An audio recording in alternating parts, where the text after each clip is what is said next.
Olá pessoal do sétimo ano, tudo bem com vocês? Boa tarde a todos, mais uma vez, iniciando agora a correção das atividades de hoje. Lembrando que é da página 28 até a página 31, então é muito importante que vocês acompanhem essa correção aí no livro. E lembrando que qualquer dúvida sobre esse ou assuntos anteriores, podem falar comigo lá pelo Instagram. Então vamos aí à nossa primeira questão na página 28. E ela diz o seguinte: neste capítulo estudamos um importante conceito da geografia, a região. A partir do que discutimos, assinale a alternativa que melhor define esse conceito. Observem que na pergunta ele está afirmando que é a alternativa que melhor define esse conceito.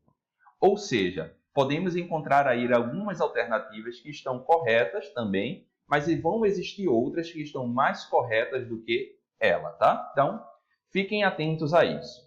A primeira diz o seguinte: a região refere-se exclusivamente à união de dois ou mais estados que possuem características naturais e socioeconômicas semelhantes. Pode até estar correto, porém, a gente sabe que a região ela é algo muito mais amplo. E considerando a divisão regional do Brasil, ele não se refere apenas ao agrupamento das características físicas, naturais, econômicas de apenas dois estados. Então, não é a letra A. A letra B, ela diz o seguinte: a região pode ser definida exclusivamente como uma área que possui características naturais homogêneas. Vamos ver outra. Letra C. A região refere-se a uma área com características em comum e que se diferencia dos demais espaços por seus aspectos econômicos, físicos, administrativos e políticos. Então, com relação à letra B e à letra C, a gente sabe que a letra C, então, aí está mais correta. Então, a resposta correta é justamente a letra C. Próxima. Estudamos diferentes formas de regionalização ou de regionalizar o espaço brasileiro e sua importância para a sociedade. Com base nisso, complete o texto abaixo utilizando as palavras presentes no quadro. Então aí a gente tem um conjunto de palavras e um texto que precisa ser completado com elas. Então vamos analisar o texto e verificar quais palavras são melhor utilizadas para completá-lo. Dividir o país em partes de acordo com suas características é de grande importância para compreender o território. Essa divisão damos o nome justamente de regionalização. Ela pode ser feita com base em critérios sociais, econômicos, populacionais, ambientais, entre outros que diferenciem uma porção do território das demais. Então, regionalizar nada mais é do que fazer isso, pessoal. Agrupar uma determinada área ou áreas de acordo com as características em comum que cada um daqueles espaços vão apresentar. A partir disso, as regiões são estabelecidas, diferentes regiões, ou seja, áreas que possuem uma ou mais características em comum. A divisão regional oficial brasileira foi elaborada pelo IBGE, onde o Brasil foi dividido em 5 complexos macro-regiões. Tá? Outra forma, então, também de regionalizar utilizada é a dos complexos regionais, que considera aí aspectos históricos e aspectos econômicos. Então, dentro das divisões regionais que a gente viu sobre o Brasil, existem diferentes possibilidades, mas aquelas que nós principalmente utilizamos são a divisão oficial do IBGE, que divide o território em 5 macro-regiões, ou a divisão elaborada por um determinado geógrafo, que a gente vai falar sobre ele mais adiante, que divide o território brasileiro em 3 grandes complexos regionais, considerando seus aspectos históricos e econômicos, sobretudo do desenvolvimento industrial. Próxima, ela diz o seguinte: como vimos, existem diferentes maneiras de regionalizar o espaço geográfico com base em critérios variados.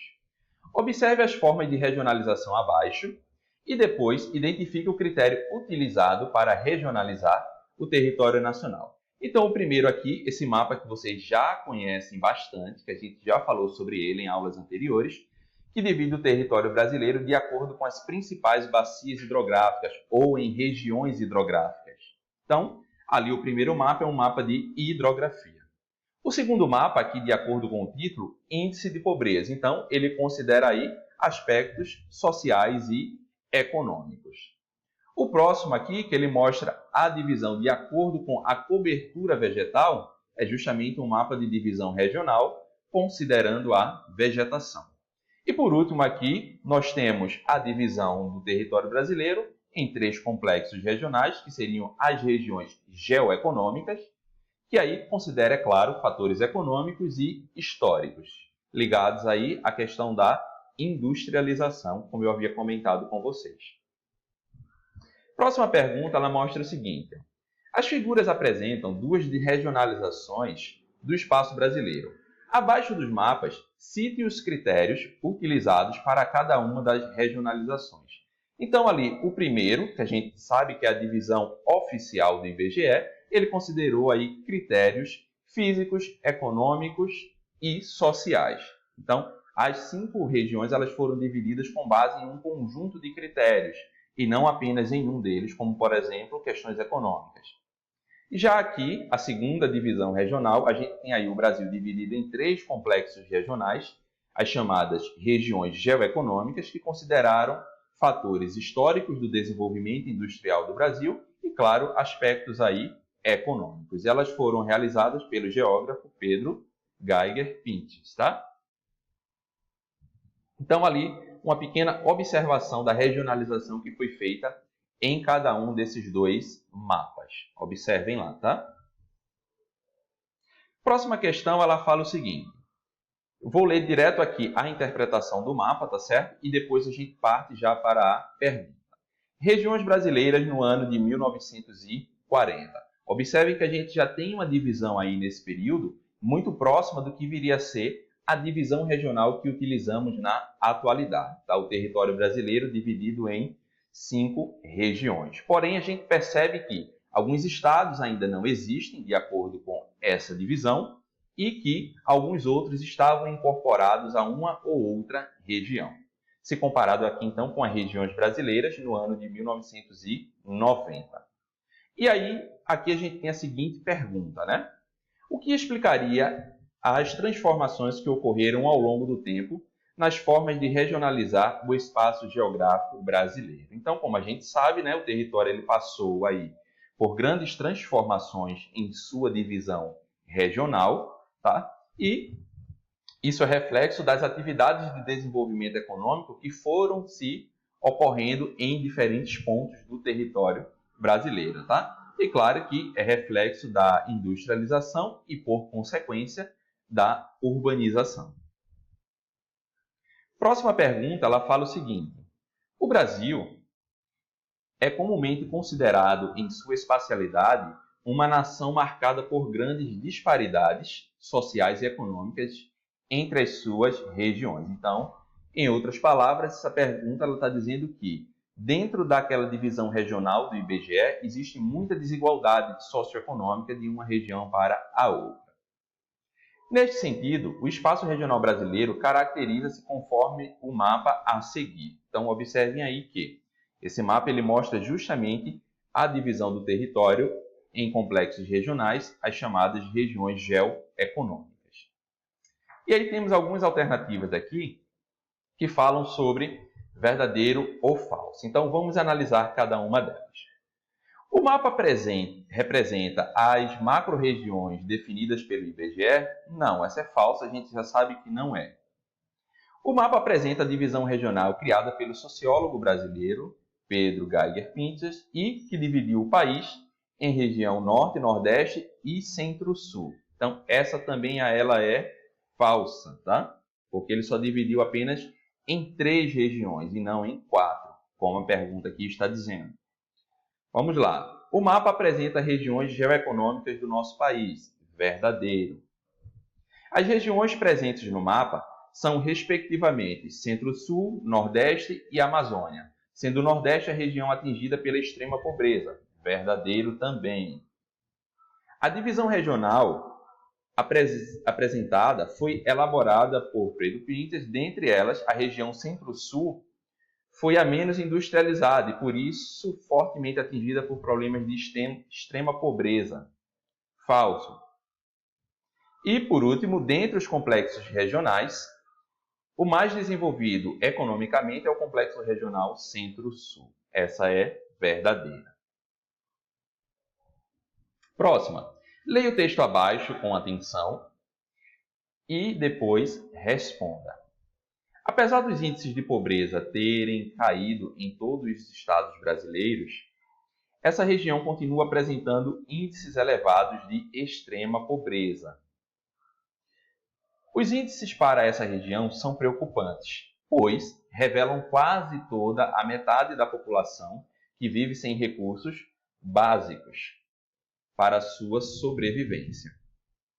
Qual região brasileira o texto acima se refere? Então, dentro daquela divisão regional em complexos regionais, regiões geoeconômicas, sabemos que esse texto aí ele faz justamente referência à região Nordeste. Próxima. Nos últimos anos, os estados do Nordeste brasileiro vêm ocorrendo o fenômeno da migração de retorno. Ao longo do século XX, esses estados foram áreas de repulsão, tá?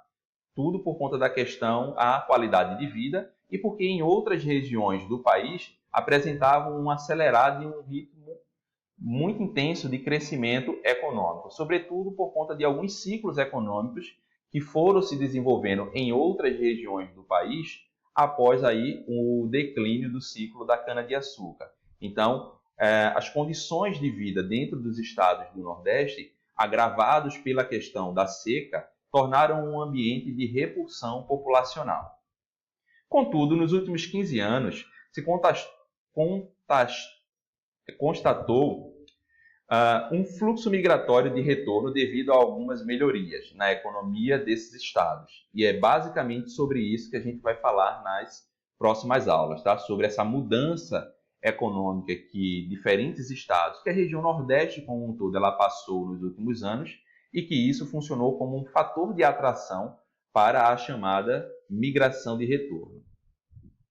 Assim, cite quando era e onde os fluxos migratórios nordestinos se destinavam, né? Antes da migração de retorno. Então, a gente sabe que, principalmente durante as décadas de 50 até 80, atraídos pela industrialização no Sudeste brasileiro. Tá? Então, o processo de industrialização e também de urbanização na região Sudeste do Brasil, eles serviram como fator de atração e de recebimento de mão de obra de populações vindas de diferentes regiões do Brasil, incluindo aí, é claro, do Nordeste. Próximo, a dimensão continental do Brasil proporciona uma variedade de paisagens.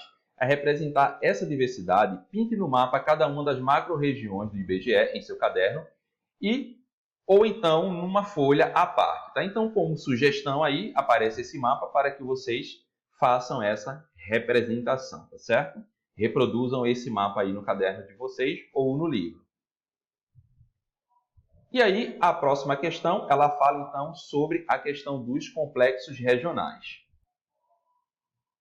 A questão, ela pede para que vocês criem uma regionalização do território brasileiro e adicionem um título. Então, como sugestão, vocês podem reproduzir os dados presentes nessa tabela que mostra aí ao lado para esse mapa. Vocês podem pintar dessa mesma cor e puxar uma seta representando cada uma das regiões que foram criadas e colocar aí a porcentagem da população urbana. O título do mapa vai ser Porcentagem da População Urbana. As cores vocês vão pintar de acordo com o que estão ali naquele mapa e vão puxar uma seta em cada uma das regiões e na ponta da seta vocês vão colocar o percentual que está sendo mostrado ali dentro do gráfico, tá certo? E por último, pessoal, a gente tem aí uma palavra cruzada para preencher, então vamos lá. Um dos complexos regionais do Brasil é o Centro-Sul, por exemplo, tá? Região Norte é onde a gente tem a presença da vegetação amazônica. Região de maiores índices de pobreza, região Nordeste, tá? Uma das unidades utilizadas para regionalização, tá? O Nordeste aí novamente, como vocês observam. Invertam aí o número 13 e o número 4, tá certo? Eles estão errados aí. Ocorrência de Araucárias, como vocês observam, região sul, e a sigla IBGE, tá? Então, tchau para vocês e até a próxima.